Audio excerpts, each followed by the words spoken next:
لوکیشن فرستادید کار نمیکنه که من یه تیکرم برسم خدمتتون.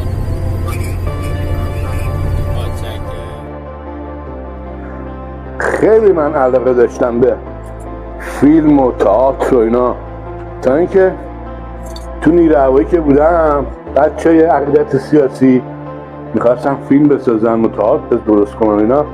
من اومدم با اینکه من میخوام بیام، گفتم بیا.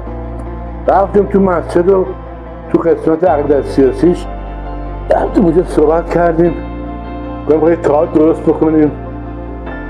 من رفتیم اونجا، باور بکنید خیلی هاشو دیدم. الان آی فیلمی که من نگاه میکنم ببینم اینجا من مثلا اینو بازی کردم، اینی کی بازی کردم، اینی کی بازی این حروف الفبایی یکی میکشم ندیدم خودمو، فقط بازی کردم.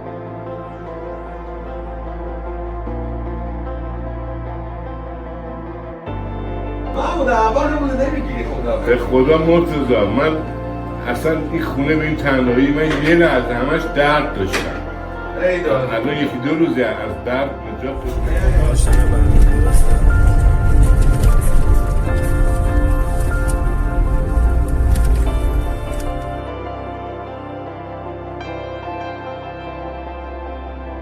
من قدیمی هم اجازه میدیم از چیزاشو بخش این نیسته؟ پردیس فاز 3 بهمن 7 این هم فکر کنم برای بهمن 7